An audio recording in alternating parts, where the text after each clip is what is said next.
lo haría, lo habría hecho, and this look very similar, but they talk about completely different realities. One is still possible, the other one is already impossible. Amigas y amigos, welcome back. This is Profe Juan, and by the end of this video, you'll understand what the conditional perfect really means, how it's different from the conditional simple, and why native speakers use it for regrets, missed opportunities, and alternate past. And as I always tell you, this is not about complicated grammar, it's about how Spanish actually works, okay? And this is part 2 of our conditional tense series. In part 1, we learned the conditional simple. Haría, comería, iría, you know that ending, that beautiful ending. And if you haven't watched that lesson yet, I recommend starting there first. Because today, we're focusing on the next step, the conditional perfect. Let me remind you first. In part 1, we learned that the conditional simple talks about what would happen. Examples like, iría contigo, I would go with you. Comería eso, I would eat that. Viajaría más, I would travel more. But today, we're looking at something slightly different. What would have happened? This is beautiful. That's where the conditional perfect appears. Let me illustrate the main idea first, okay? The conditional simple equals to imagine present or future. Conditional perfect is imagine past. The conditional perfect looks back at a situation that is already finished. The opportunity is gone. The decision is over. The moment has passed. You missed the train. Now we're imagining an alternative version of the past. You know, it's a classic when you're very nostalgic and you're like, oh, maybe I would have, you start dreaming. Okay, you missed the chance, okay? Let's divide this by different parts, okay? Let's start with the missed opportunity. And look at this. Habría ido contigo. I would have gone with you. Again, this is very dramatic. This is something like you would say to, you know, an ex-girlfriend, an ex-boyfriend. It's like, hey, yo habría ido contigo. You know, you feel that in your heart. What does this tell us? Simple. This didn't happen. I didn't go. The action never happened. But the speaker is imagining a different past. But you want more examples? Okay. Habría aceptado la oferta. I would have accepted the offer. It's not that you made the offer. Like, hey, you never told me that you were going to pay me like $1 million. Like, I would have accepted that. But it didn't happen. Habríamos viajado más. We would have traveled more. But we didn't. Habría comprado esa casa. I would have bought that house. The opportunity existed, then it disappeared. That's the feeling of the conditional perfect. And you're noticing something, right? You're noticing something. In English, it's I would have bought, right? In this structure in Spanish, you would need the auxiliary that is making this sentence, this structure perfect. And you know that when we work with these perfect structures, we need the auxiliary haber, right? And we are doing exactly that job with the habría. But not only it's an auxiliary, it's also the combination with this would, right? Oh, you see it now.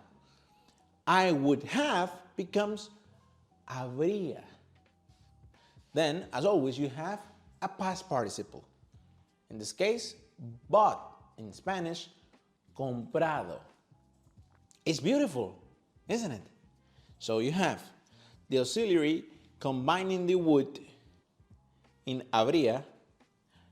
And not only that, you know, you have your I would have, it's just habría, yo habría. Plus the past participle. Isn't it easy? It is easy once you see it. Fantastic. And this is why this tense appears constantly when people talk about regrets. Actually, let's talk about that. Habría estudiado más.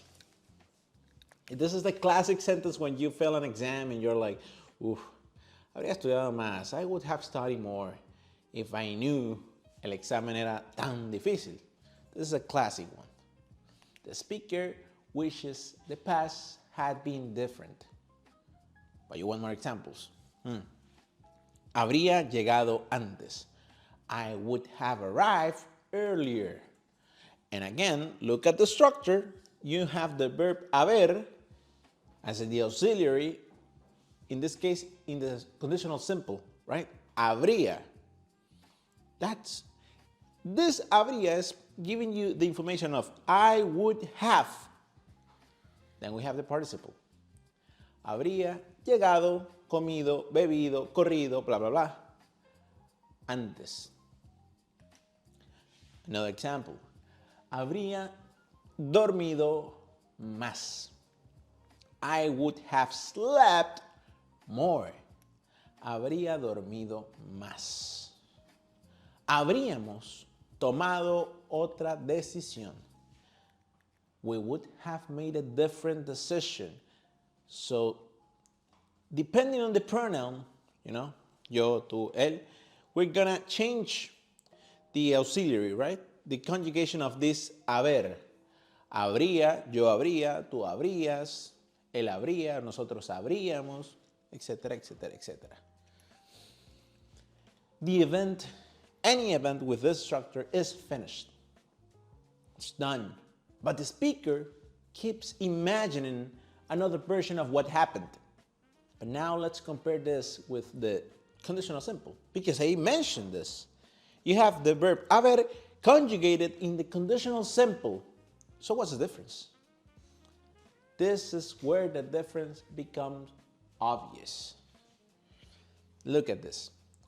Iría contigo. I would go with you. Maybe tomorrow, maybe next week. The possibility still exists. This is possible. Now you compare. Habría ido contigo. I would have gone with you. This is too late. The opportunity already gone, past. No existe más. ¿Sí? And the difference in the structure, in a structural level, habría ido contigo, you have the haber conjugated in the conditional simple, ido, the participle, and then contigo. The other one is iría contigo. You don't have the auxiliary. You saw it. Iría contigo. You just have the verb in the conditional simple. The verb iri in this case. You don't have a participle here. And you love that. And I love that. And I love that you're loving it. Let me give you another example. Compraría esa casa. I would buy that house. Still possible. Maybe I don't have the money today, but maybe if I win a lottery, it's still possible. Habría comprado esa casa. I would have bought that house, but I didn't. And someone else bought it. Gone, like the opportunity, I missed it. That's the difference. One imagines a possibility, the other imagines an alternate past. Let's talk about this alternative realities, okay? Habría sido diferente. It would have been different. Habríamos ganado. We would have won, but we didn't. Habría funcionado. It would have worked. These sentences create an alternate reality, a different version of history. Not what had happened, what could have happened. And that's one of the most common uses of the conditional perfect. And believe me, we use it. We use it often. Probably more often than you guys. Because of course you have this structure in English. But we like the drama, We like to express our feelings. Now, again, let's analyze the pattern. To build this, we're gonna have the auxiliary, conjugated, conditional simple, in this case, haber, plus that ending, haría, right? Depending on the pronoun you're using, it will change. After that one, you're gonna have a participle. Estudiado, llegado, comprado, comido, If you already learned the present perfect, this structure is more than familiar. It's almost the same. Again, the only difference is habría instead of has, hemos, and this is because the auxiliary is conjugated in a different tense. Let's analyze the pattern. If it's still possible, lo haría. I would do it. Already impossible, we're dreaming, lo habría hecho. I would have done it. And this is a shortcut. This is the little recap. Again, conditional simple talks about what would happen. Iría contigo. Compraría esa casa. The conditional perfect talks about what would have happened. Habría ido contigo. Habría comprado esa casa. The key is simple. The conditional perfect imagines a different past, a missed opportunity, a regret, or an alternate reality. But now, amigos y amigas, it's your turn. Write one sentence using the conditional perfect. For example, like, habría estudiado más, or habría ido contigo en ese viaje a la playa. You know, you're romantic. One sentence is more than enough. I'll read all of them. Well, I'll try to read all of them, and I'll correct them, and I'll give you a thumbs up and congratulate you if you have no mistakes. And if you're still learning the conditional simple, go watch part 1, the conditional tense explained, because that's the foundation for everything we covered today. If this helped you understand the conditional perfect, like the video, subscribe, and I'll see you in the next lesson. Nos vemos pronto. Chao.